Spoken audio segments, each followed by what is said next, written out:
Conserva la voz. Análisis sobre los hechos que hacen noticia en Estados Unidos, América Latina y el mundo. That America will never be a socialist country. Conserva la voz. Un espacio no apto para lo políticamente correcto o socialmente aceptable. Que la fuerza del cielo nos acompañe y ¡viva la libertad, carajo! Conserva la voz. Tu voz sin censura. Se ponen en la solapa el pin de la Agenda 2030, que no es más que la renuncia a nuestra soberanía. Con ustedes su anfitrión, Freddy Silva. ¿Qué tal, amigos? Reciban todos un caluroso y fuerte abrazo en este nuevo episodio de su podcast Conserva la Voz. Soy Freddy Silva desde Tampa, Florida. Buenos días, buenas tardes, buenas noches, donde quiera que nos vean y escuchen. Sean cordialmente bienvenidos.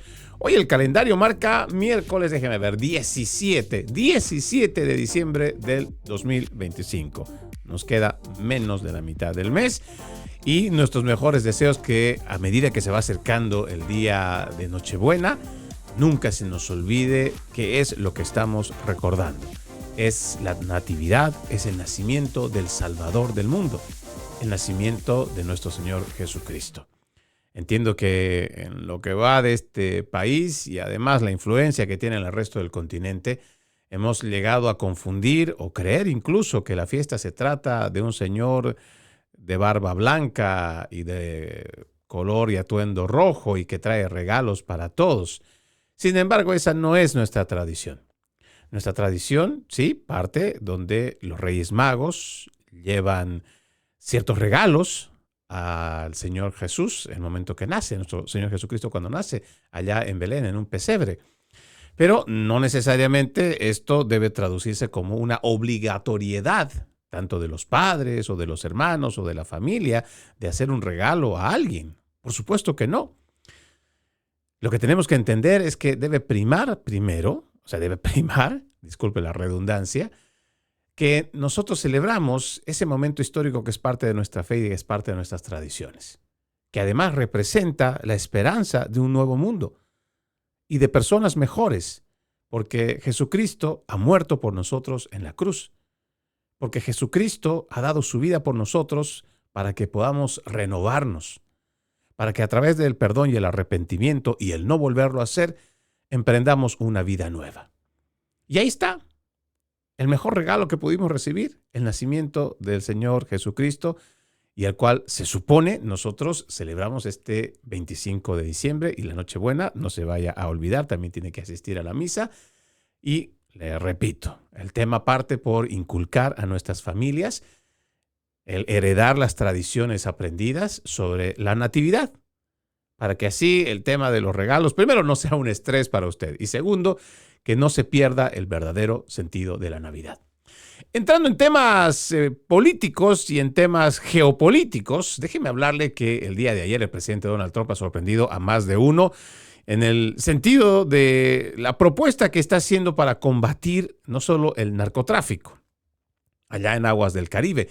Hay una orden de bloqueo a los barcos petroleros venezolanos que además exige al régimen ceder el poder y retirarse.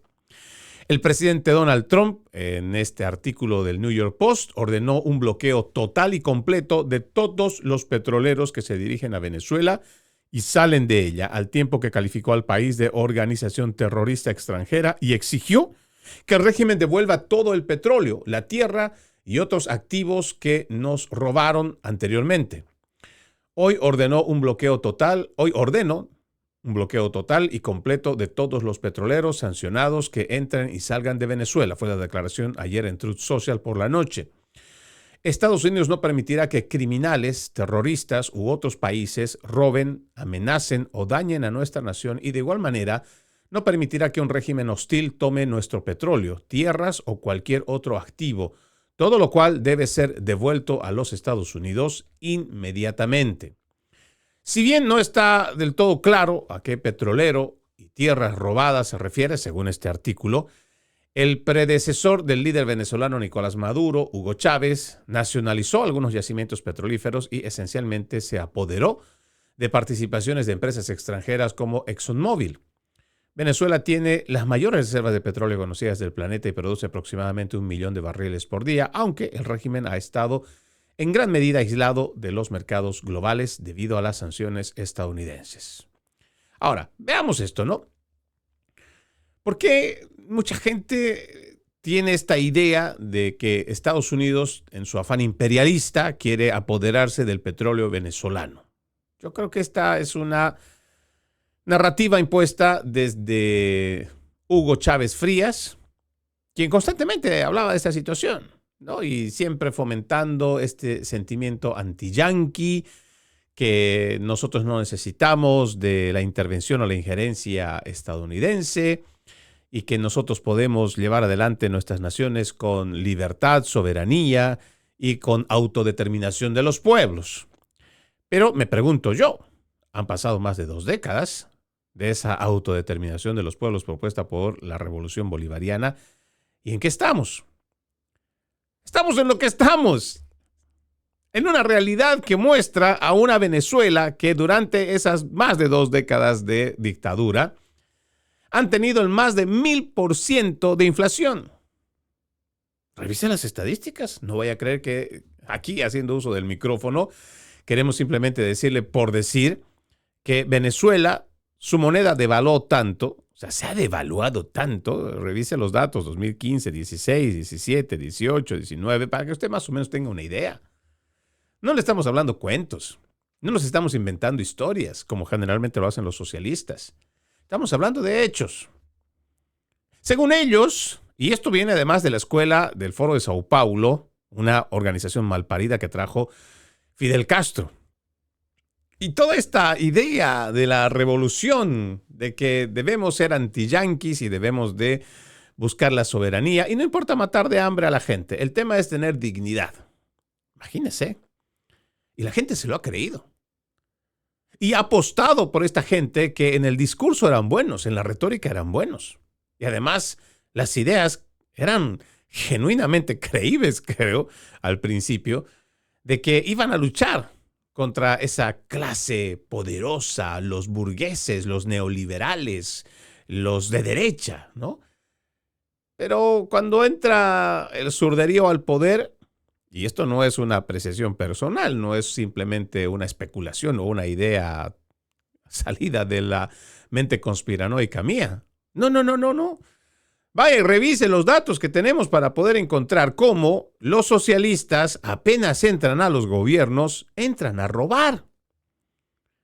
Parece mentira, pero yo escuchaba a mi padre y en muchas conversaciones con sus amigos también decían, cuando la derecha entra a robar, se sacan las maletas de dinero. Pero papá, cuando entran los zurdos a robar al gobierno, esa gente se lleva en volquetas. O sea, lo que llamamos los dump trucks.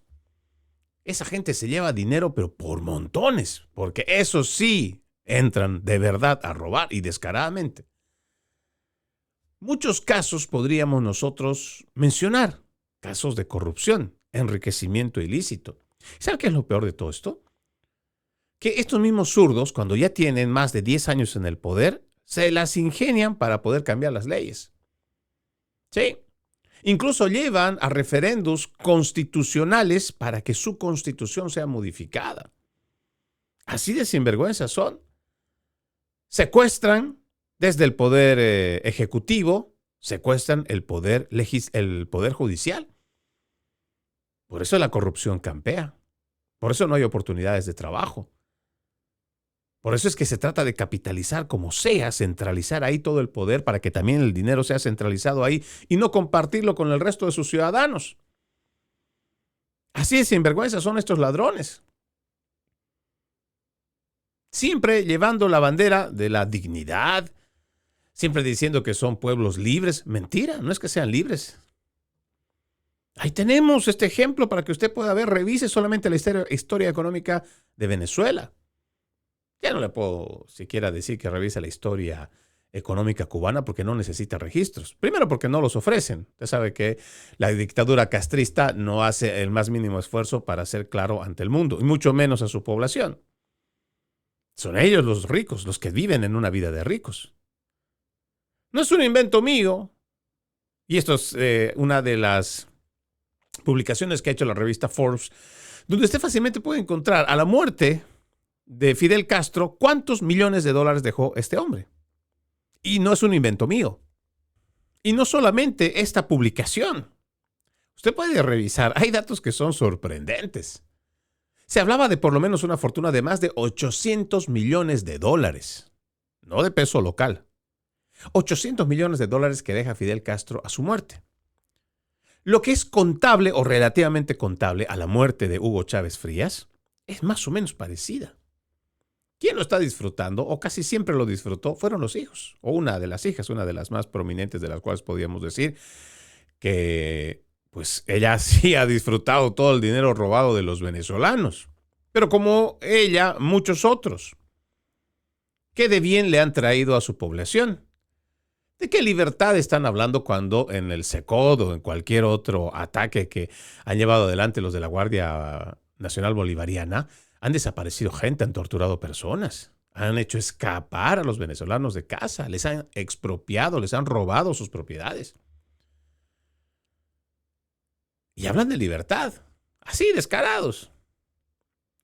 Ahora, lo que está reclamando el presidente Donald Trump en su publicación, yo creo que también podría fácilmente apegarse a lo que ha ocurrido en Cuba. Estos barbudos al principio decían que no, que iban a respetar la propiedad privada. Después dijeron que no, iban a tomarla, pero iban a pagar en compensación de lo que equivaldría a la fábrica. Nunca lo hicieron. Y esto mismo pasó en Venezuela. Ahora, no se olvide, según el relato, quien ha escrito este artículo en el New York Post, muestra de que no dice a qué activos o cuáles son las tierras robadas o las empresas robadas o el petróleo robado. No se olvide, y esto también es un dato que usted puede encontrar fácilmente, el petróleo venezolano no es el mismo petróleo que usted podría encontrar en Arabia Saudita o en cualquier país de Medio Oriente. No. Es una brea espesa que para que eso se vuelva petróleo hay que llevarlo a las refinerías. Y Venezuela realmente no tenía la capacidad, ni siquiera logística, menos la parte técnica como para poderla hacer. Y pues son las refinerías norteamericanas las que, incluso llevando material, equipo y todo para allá, pues han estado haciendo el trabajo de refinería. Pero estos sinvergüenzas, todos estos de la revolución bolivariana, simplemente dijeron, pues esta aquí es nuestro, y se lo quitaron. Y muchas empresas que igual tenían inversiones de ciudadanos estadounidenses, pues igual se las expropiaron. Usted recordará que en sus alocuciones de aló presidente, Hugo Chávez Frías déspotamente caminaba por la calle y decía, exprópiese. Y este edificio que parece de la exprópiese. Y este parece que es un burgués, exprópielo. Y este supermercado que no quiere trabajar, exprópielo. Y así pasó con la mayoría de las empresas. Y claro, esta idea absurda de creer que el Estado lo puede hacer mejor, cada vez ha sido comprobado, y no solo en Venezuela, pero estamos hablando de Venezuela. ¿Cuál de las empresas venezolanas tomadas por la revolución bolivariana ha sido productiva?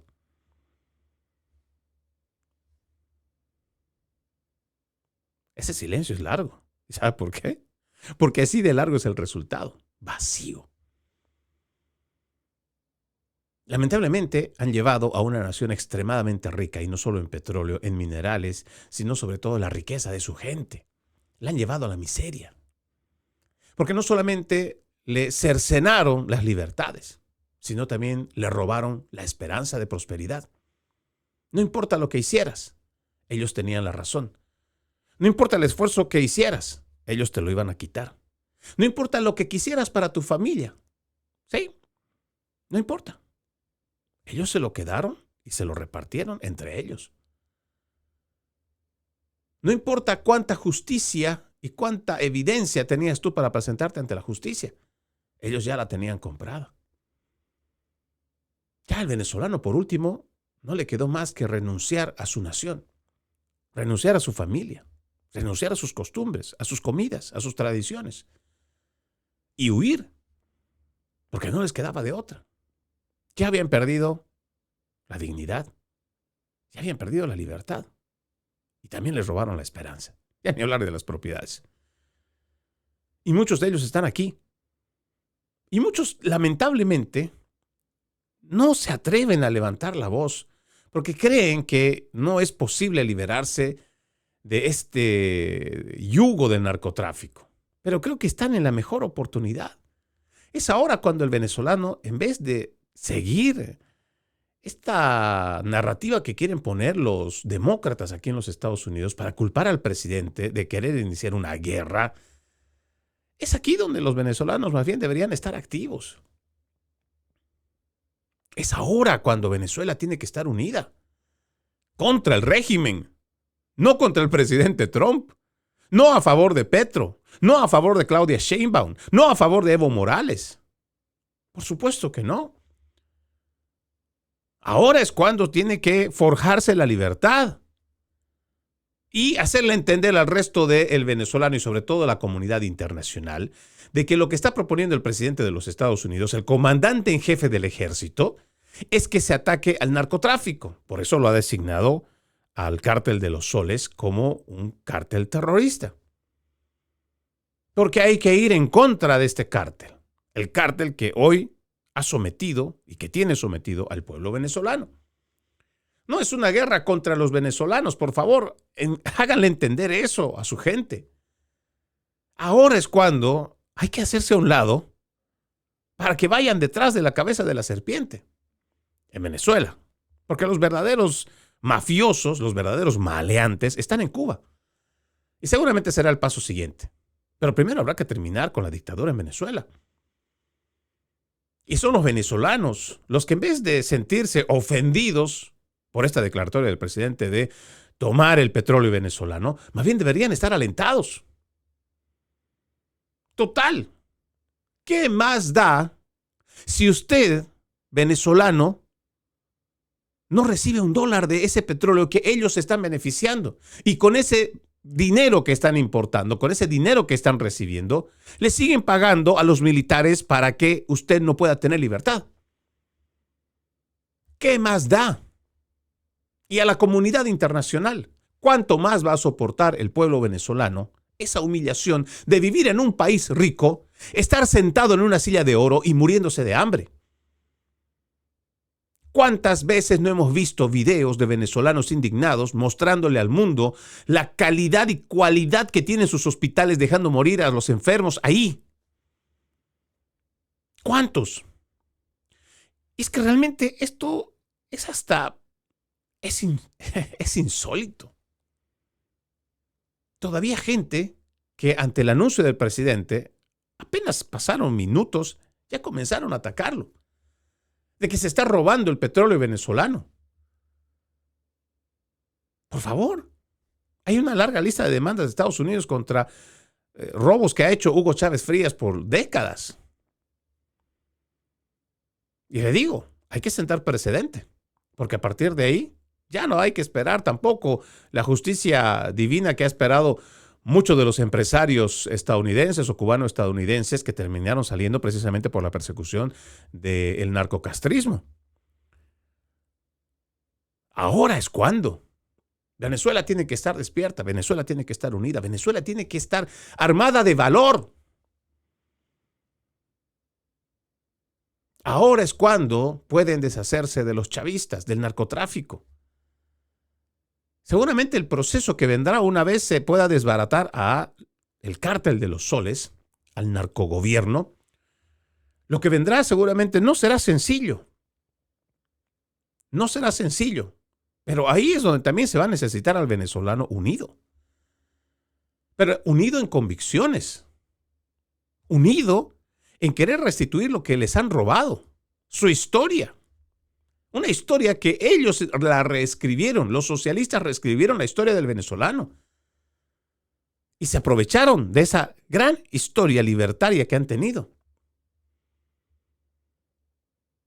Todo eso habrá que restituir. Y habrá que llevar gente proba, gente de bien, gente de buenas costumbres, de buenos ideales, de buenos pensamientos. No esta idea de vamos a quitarle a los ricos para darle a los pobres. No, habrá que ir a construir una nación, habrá que ir a reconstruir un país. Pero no solamente reconstruir quiere decir vamos a poner ladrillo sobre ladrillo con cemento y vamos a edificar grandes instalaciones. No. Hay que ir a reconstruir la moral de un país. Millones de venezolanos se han acostumbrado a la idea de vivir del gobierno. Se han acostumbrado a recibir migajas y miseria, porque les han robado su espíritu de prosperidad, de competitividad. Ahora es cuando hay que ir a reconstruir ese país. Y para eso Venezuela va a necesitar estar muy unida. Forjar una nación, tal vez muchos no van a alcanzar a ver los resultados, porque eso va a tomar tiempo. ¿Usted no cree que hay millones de jóvenes envenenados por toda esta idea socialista? Así como hay cubanos que han sido envenenados durante años en las escuelas y universidades y que todavía siguen siendo leales a Fidel Castro. ¿Usted cree que no hay lo mismo ahora en Venezuela? Lo hay. Les han lavado el cerebro. Y ahora habrá que ir también a reeducarlos. Habrá que ir a reconstruir un país, pero el primer paso habrá que darle paso. Si usted no quiere una intervención militar, usted no quiere ser parte de una intervención militar, usted no quiere acabar con el narcotráfico de frente porque tal vez le tiene miedo. Está bien, se le entiende. Pero si no va a ayudar, pues no estorbe, quítese el camino. Y también acalle esas voces de estos demócratas que lo único que van a hacer es entorpecer, como ya lo hemos visto. Siempre están buscando defender lo indefendible. Siempre a través no solo de su activismo, sino también a través de sus organizaciones internacionales de derechos humanos, defienden al delincuente. Sí, no a las víctimas. Fíjese usted. Fíjese usted. En proporción, la gente buena es más.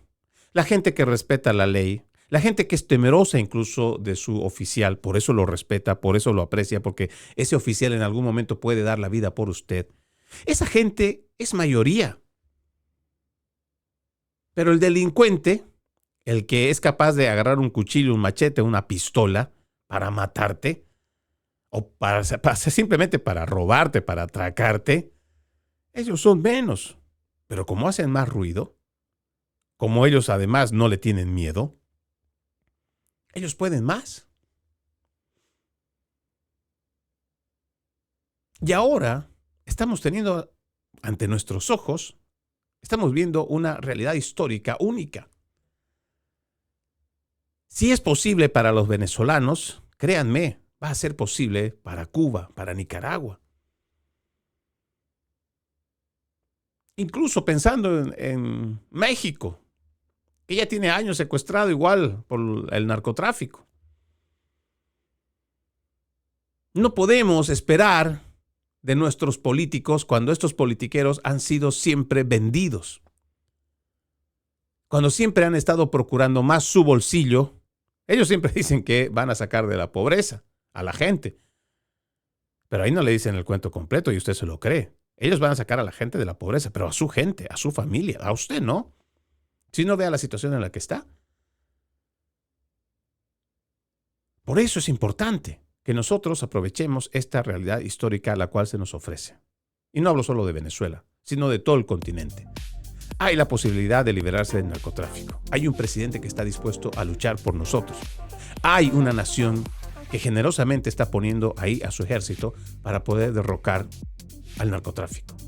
Solamente está esperando que lo apoyen. Y está esperando también de un pueblo venezolano que despierte. Si realmente quiere libertad, es el momento de hacerlo. Vamos a la primera pausa en Conserva la Voz. Ya regresamos con más.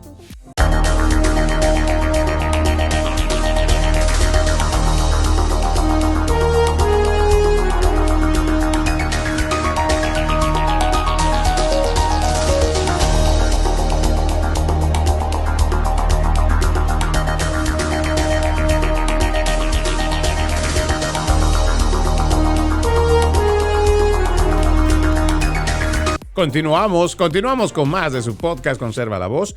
Recuerde, usted puede ser parte de nuestro programa. Escríbame a Freddy Silva Ayala en Facebook, Freddy Silva 80 en Instagram, Freddy Silva TV en X.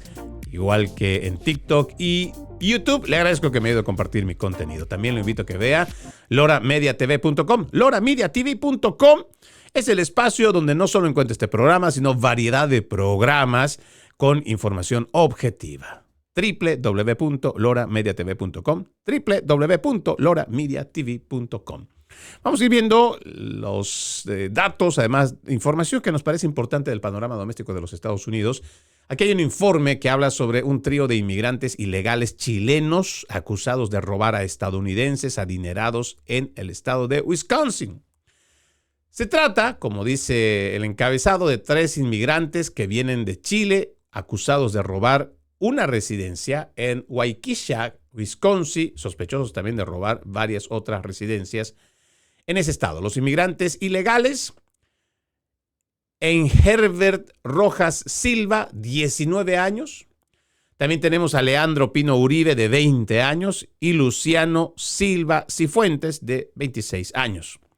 Ellos fueron arrestados por el Departamento de Policía de Mequon y acusados de robo a una vivienda en Delafield, Wisconsin. Según la policía o la fiscalía, el trío irrumpió en la residencia a través de una puerta de cristal del patio y robó unas 100 piezas de joyería.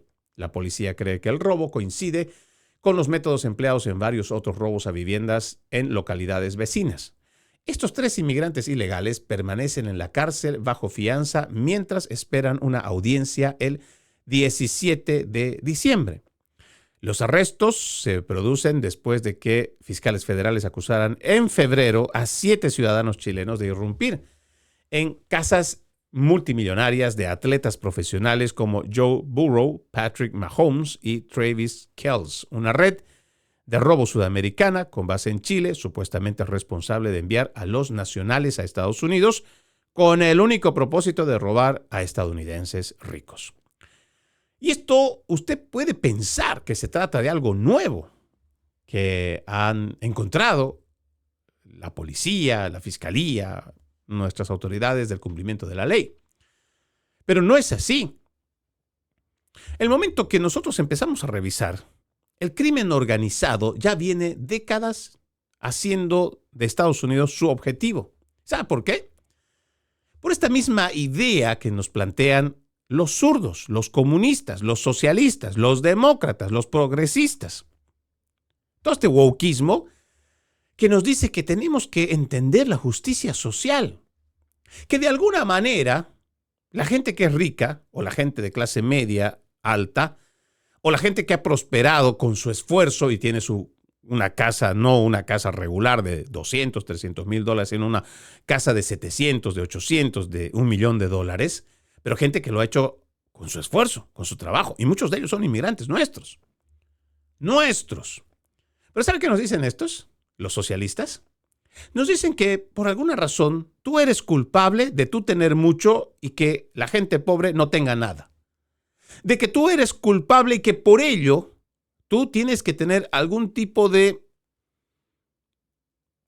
no sé si decir reciprocidad o entregarles o no sé, pero ellos inventan una idea mágica de que esta persona que tiene más tiene que darle ahora al que tiene menos. Tiene que compartirlo.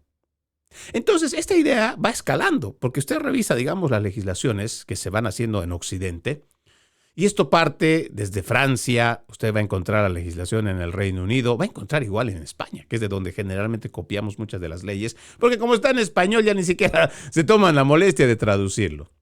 Pero entonces, por ejemplo, ¿sabe qué dice dentro de normativas que se establecen de esto de justicia social? Es que hay que entender por qué ese sujeto de la clase pobre le está robando al de la clase rica. Y que, como dice Alexandria Ocasio-Cortez, por ejemplo, cuando está yendo a robar a una tienda, no importa si es de lujo, lo que está llevando es el pan para la mesa de su casa. Sí. Y cuando se supone tú debes defender lo tuyo, porque por eso se llama propiedad privada, que te ha costado sacrificio tenerlo, ahora se inventan también leyes de proporcionalidad. Sí, así como usted lo escucha. Mire qué tan estúpida es la gente, pero igual se lo creen y hasta votan por estas leyes o dejan que sus politiqueros voten por estas leyes. Quiere decir que si viene un sujeto con la firme intención de robarme en mi casa y viene armado con un cuchillo, pero yo en casa tengo una pistola, entonces yo no lo puedo atacar. No me puedo defender, según estas leyes socialistas, porque tiene que haber proporcionalidad. O sea, si el tipo agarra un cuchillo, yo debo sacar un cuchillo y ahí tenemos que ver cómo podemos defendernos. Y si esta persona tiene un bate, pues yo tendré que dejar mi rifle, tendré que dejar mi arma para tratar de buscar un bate. Y mientras tanto, ¿y la vida de mis hijos? ¿Y la vida de mi esposa? La vida misma, la mía.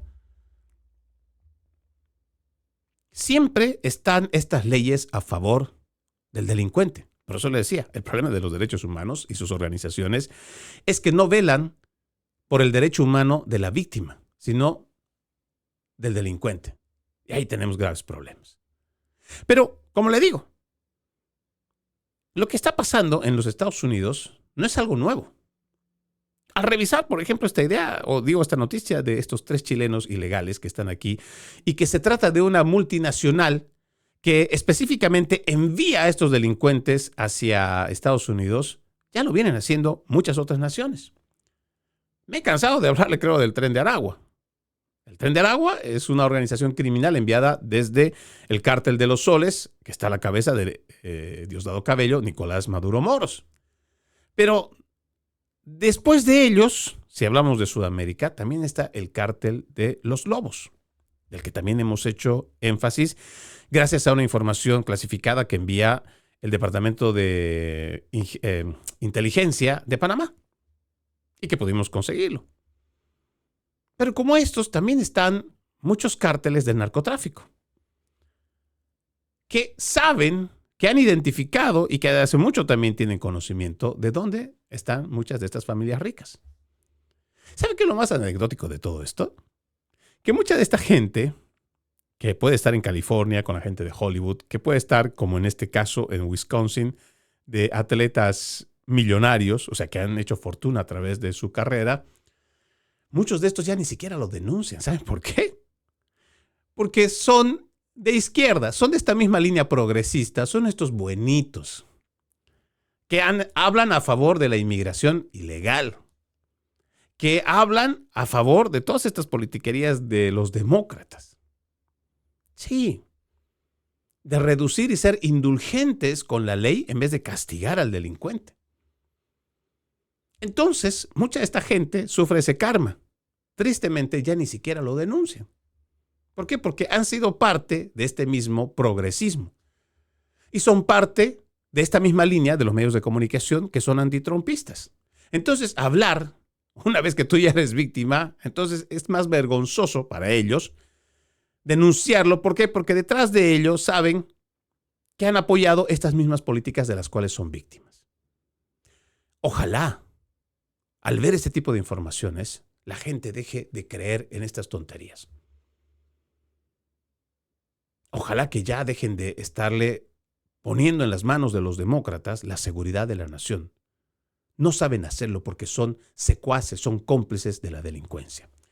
Quiero pasar a otro tema, y es que se está haciendo una investigación que me parece muy interesante sobre el uso de millones de dólares, de miles de millones de dólares en fondos federales para servicios sociales en el estado de Minnesota en medio de preocupaciones de fraude.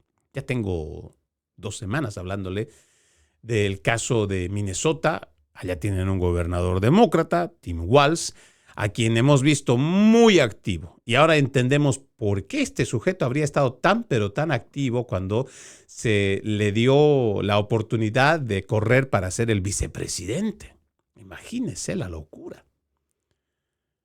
Imagínese la locura de elegir a este sujeto que está investigado ahora el Departamento de Salud y Servicios Humanos. Y hay muchos otros departamentos que van a llevar adelante investigaciones. ¿Por qué? Porque eso de lo del fraude es grave. No solamente se ha financiado con dinero de los contribuyentes a grupos terroristas. Se le ha quitado la comida al ciudadano americano para darle a gente que realmente no lo merece. El Departamento de Salud y Servicios Humanos, HHS, ha iniciado una revisión sobre cómo Minnesota utilizó miles de millones de dólares en fondos federales para servicios sociales, solicitando registros detallados a la administración del gobernador Tim Walz y otras entidades estatales después de que los informes plantearan preguntas sobre si partes del dinero fueron mal utilizadas, según cartas obtenidas por primera vez por el New York Post. Esta es una publicación de Fox News. Las cartas fueron enviadas por Alex Adams, secretario adjunto a la Administración de Niños y Familias, a Walz, al alcalde de Minneapolis, a Jacob Freed y a una organización sin fines de lucro involucrada en la administración de los programas Head Start.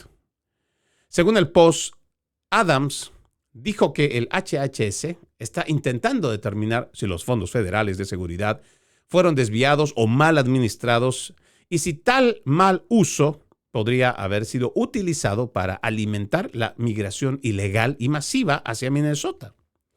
Adams dijo al medio que la revisión se centra en la rendición de cuentas de los contribuyentes estadounidenses y en garantizar que los programas de beneficios federales no se vean comprometidos.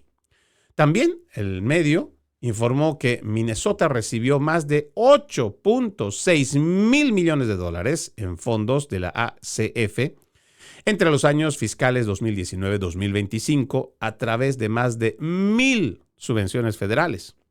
Solo en el año fiscal 2025, el Estado recibió más de 690 millones de dólares para programas de protección social bajo la presidencia de Joe Biden, según los registros de gasto federal revisados por el Post. También, en las cartas, Adams solicitó lo que el Post descubrió como una lista completa de todas las entidades estatales que recibieron fondos de la ACF durante ese periodo, junto con datos administrativos detallados. La información solicitada incluye nombres, direcciones, fechas de nacimiento, en su caso, los números de seguro social y los números A de inmigración de los beneficiarios. Adams declaró al Post que el HHS tiene razones legítimas para creer que ha estado utilizando incorrectamente el dinero de los contribuyentes, citando recientes investigaciones y acusaciones de fraude que involucran al Departamento de Servicios Humanos de Minnesota. Según el New York Post, las cartas hacían referencia a declaraciones públicas de cientos de empleados del Departamento de Seguridad Nacional que alegaban que las advertencias de fraude fueron ignoradas y que los denunciantes sufrieron represalias. Otro caso más del que usted recordará, donde le habíamos dicho que los whistleblowers, los denunciantes, le dijeron al gobernador Tim Walz y a sus secuaces que este fraude estaba ocurriendo. Pero simplemente lo ignoró, no lo quiso dar a conocer. Por eso podrá parecer una conjetura, pero creo que ya estamos encontrando el porqué. Veíamos a este Tim Walz saltando de un piecito y haciendo bailecitos y haciendo mucha ridiculez. Cualquier cosa que le pedían que podría funcionar a través de TikTok, él lo hacía. Y si se tenía que sumar a ser el más radical, incluso más radical que el mismo Gavin Newsom, lo hacía. Sobre todo con la agenda de género, la agenda trans. Y seguramente este sujeto desesperadamente estaba buscando la vicepresidencia para poder ser exonerado de estas investigaciones. Vamos a ver en qué termina, le vamos a dar seguimiento.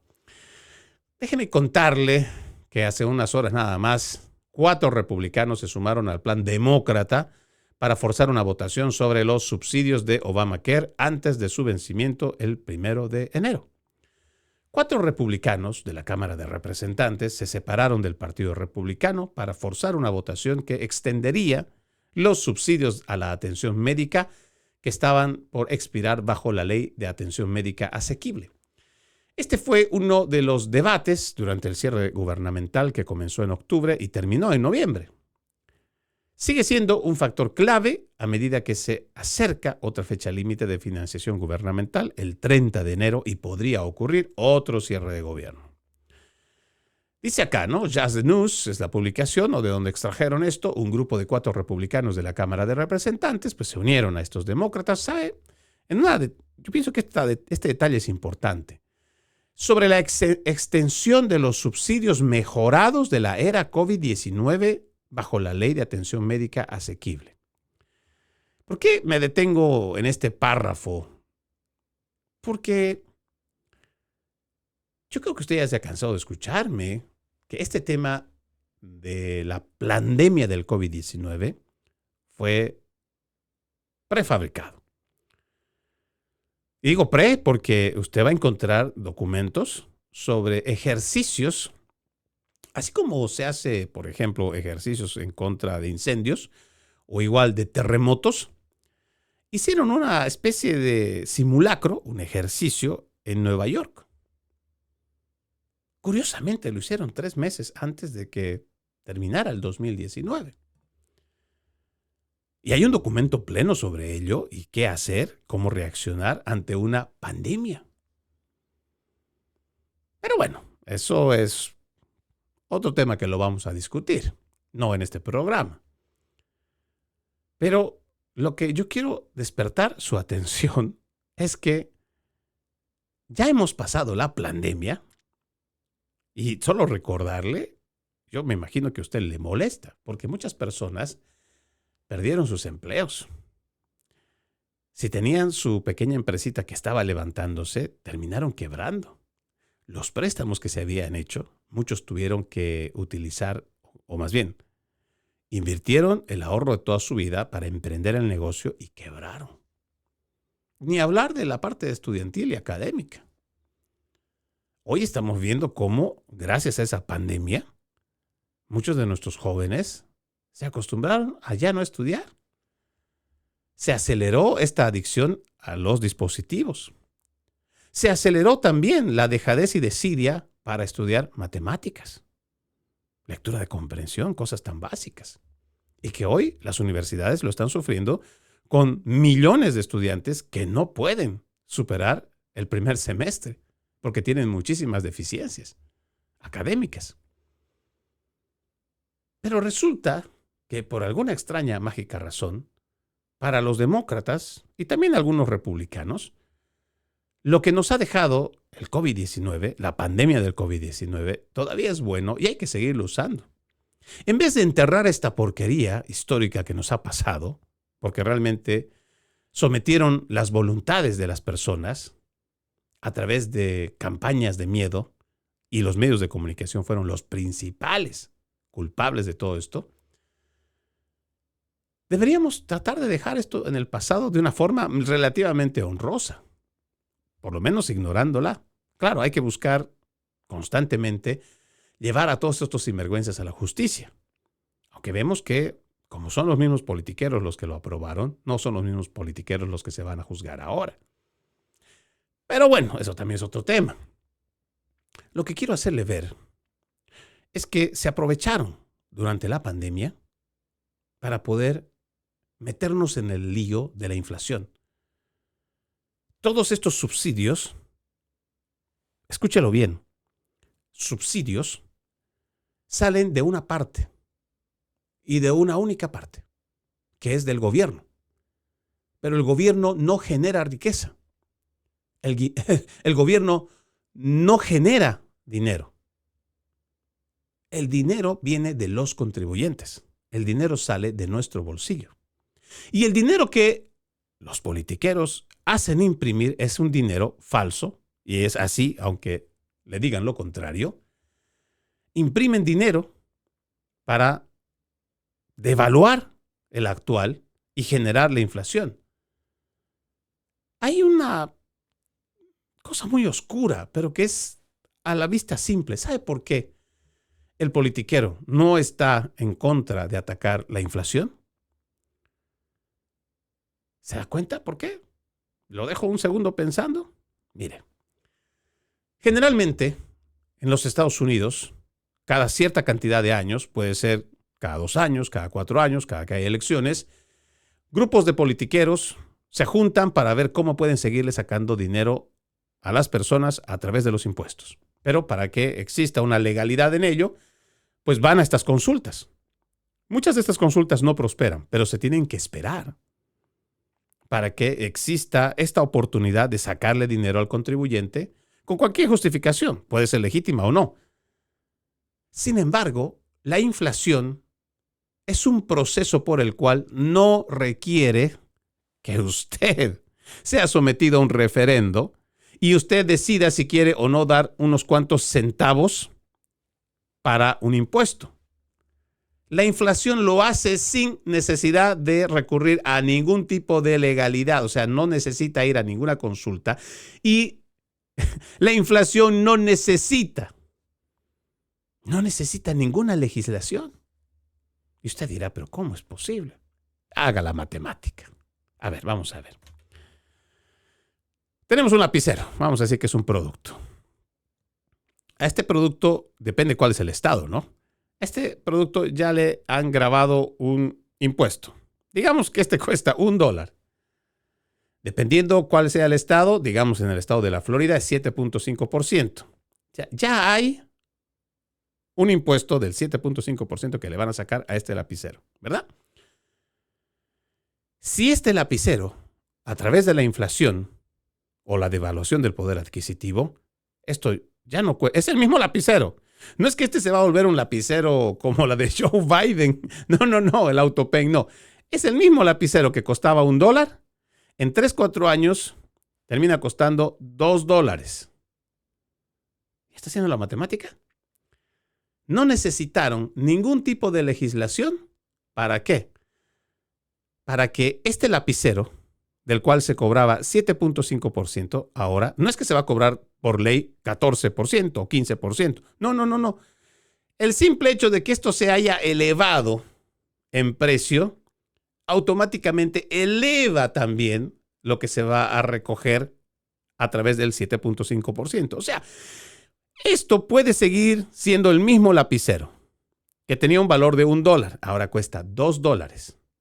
Pero entonces ya no van a recaudar de estos 7.5%. Ahora van a recaudar $1.5. O bueno, más bien lo que equivale a 15%, pues. O sea, más o menos está haciendo la matemática. 15% en el sentido de que costara $1. Pero 7.5% en relación a lo que cuesta ahora $2. Por eso el politiquero no está interesado de ninguna manera en contrarrestar la inflación. Y ahí tenemos un grave problema. Son cómplices de todo esto.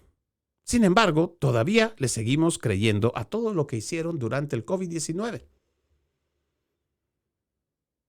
La creación o la forma ficticia de crear dinero a través de la deuda pública no es más que seguir dañando la capacidad adquisitiva de nuestro dólar. Por eso, si usted hace un poquito de memoria, no sé cuánto tiempo vivirá aquí en los Estados Unidos. Cuando yo llegué hace 25 años, realmente las tiendas de dólar te ofrecían cosas muy buenas por $1. Y con $100 podías hacer un mercado bastante nutrido y de cosas buenas. Hoy ese mismo mercado no lo puedes hacer con $220. Porque a veces incluso falta. Y no le estoy hablando que usted se va a comprar las grandes cosas para la semana. Y si usted tiene una familia de 3, ya no lo estoy hablando de 2 niños, sino de un padre, la madre y el hijo, a veces esos $220, $250 no alcanza. Es para lo limitado. Por eso es que esta idea de seguir nosotros arrastrando cualquier subsidio del COVID-19 tiene que ser erradicado ya. Además, escuche esa palabra y empiece a detestarla. Comience a tenerle fobia, comience a tenerle rabia. El subsidio no es más que un mecanismo de sacarle plata al que trabaja para dárselo a aquel que no trabaja o a aquel que vive del Estado. Entiendo que hay gente que legítimamente necesita esa ayuda y que hay millones de ciudadanos estadounidenses que tal vez le han pasado mal, a los cuales no les ha ido bien económicamente y que han sufrido por una situación económica y están pasando por una crisis. Eso lo reconozco. Pero me estoy refiriendo a aquella gente que ha venido simplemente a vivir del Estado. Y hay comunidades que igual, siendo americanos, gustan vivir del trabajo de los contribuyentes. Ya tenemos que empezar a quitarnos esta idea de los subsidios. Y también reclamarle a nuestros representantes, demócratas o republicanos, que ya basta de estar subsidiando cosas. Tenemos que hacerle recuerdo a la gente que en Estados Unidos la gente prospera no porque exista una ley constitucional que garantice la felicidad de alguien. No. La Constitución no dice que el Estado debe garantizarte la felicidad. No. Te dice que tú tienes el derecho legítimo y la libertad de buscar tu felicidad y tu prosperidad. Tú, nadie más. Y para ello necesitas libertad. Tenemos que volver a esas sanas tradiciones, a esas buenas costumbres. No podemos seguir cayendo en este engaño de los socialistas, de que el paternalismo estatal es el que debe primar. No, necesitamos hacerlo nosotros. Y esa es la única manera de renunciar a todo este marxismo, neomarxismo, comunismo, progresismo, socialismo, como quiera mejor entender cualquier derivado de la izquierda. En otro tema, también déjeme contarle que el FBI ha expresado dudas sobre la justificación de la redada en Mar-a-Lago. Correos electrónicos revelan presión del Departamento de Justicia y disputas internas. ¿Qué le parece? Correos electrónicos recientemente desclasificados del FBI muestran que los funcionarios expresaron su preocupación por la falta de causa probable para la búsqueda de 2022 de la propiedad de Mar-a-Lago del presidente Trump, pero la operación procedió después de que el Departamento de Justicia afirmó que se había cumplido el estándar legal, lo que revela un desacuerdo interno sobre si una orden de registro estaba justificada en ese momento. Usted puede revisar mis podcasts de Entre Líneas. Yo le hice un extenso análisis en varios programas sobre este tema de las redadas que hicieron en el domicilio del presidente Donald Trump en Mar-a-Lago, el estado de la Florida. Esto confirma una vez más que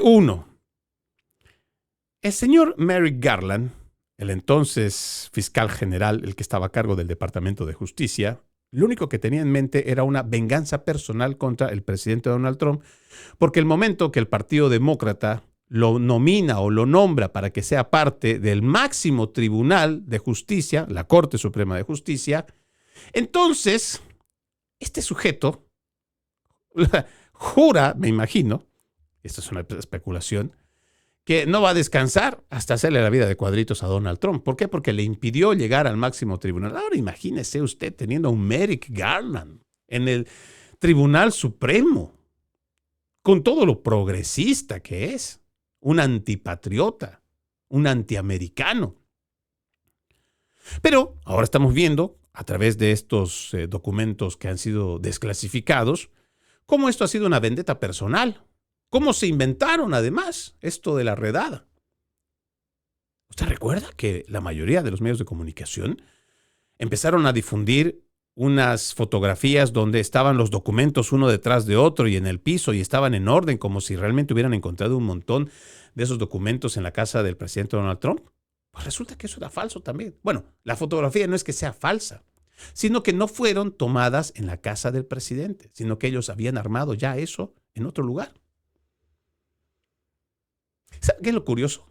Lo que a mí me llamó la atención y que también lo pueden ustedes escuchar en Entre Líneas, es que cuando el decrépito, el señor que tenía este problema cognitivo bastante severo, Joe Biden, dejó tirados documentos clasificados en el auto, en su cochera de su casa, y que además en una fiesta había compartido esa información o había permitido que incluso ciudadanos extranjeros lo lean, no fue tratado de la misma manera.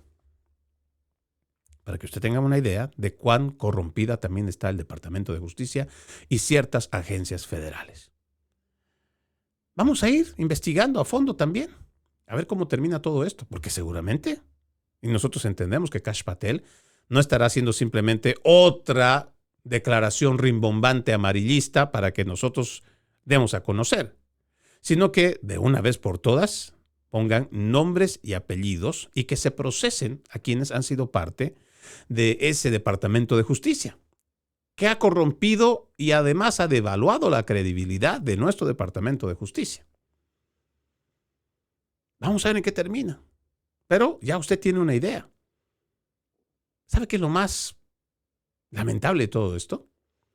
Que al sol de hoy, incluso con estas evidencias presentadas por el Departamento de Justicia del presidente Trump, no va a existir un solo medio de comunicación de izquierda O sea, todos estos medios tradicionales, CNBC, y todos estos que son demócratas declarados, que se hacen decir periodistas, pero son simplemente activistas demócratas, no va a existir una disculpa. No va a haber un fe de ratas. No van a decir, nos equivocamos.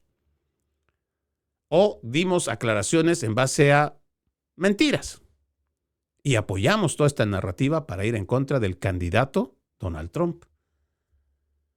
Y tristemente, mucha de esta gente va a irse en la más plena impunidad. Esperamos que no. Y esperamos que Kash Patel pueda solucionarlo. Soy Freddy Silva, desde Tampa, Florida. Antes de irme, permítame leer este extracto de la palabra. Genealogía de Jesucristo, hijo de David, hijo de Abraham. Abraham engendró a Isaac, Isaac a Jacob, Jacob a Judá y sus hermanos. Judá engendró a Tamar, a Farés y a Sará.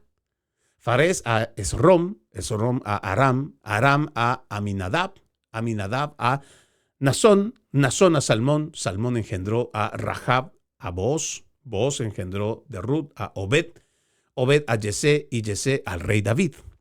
David engendró de la mujer de Urías a Salomón, Salomón a Roboam, Roboam a Abía, Abía a Asaf, Asaf a Josafat, Josafat a Joram, Joram a Osías, Osías a Joatam, Joatam a Acaz, Acaz a Ezequías, Ezequías a Manasés, Manasés a Amón, Amón a Josías, Josías engendró a Jeconías y a sus hermanos durante el destierro de Babilonia.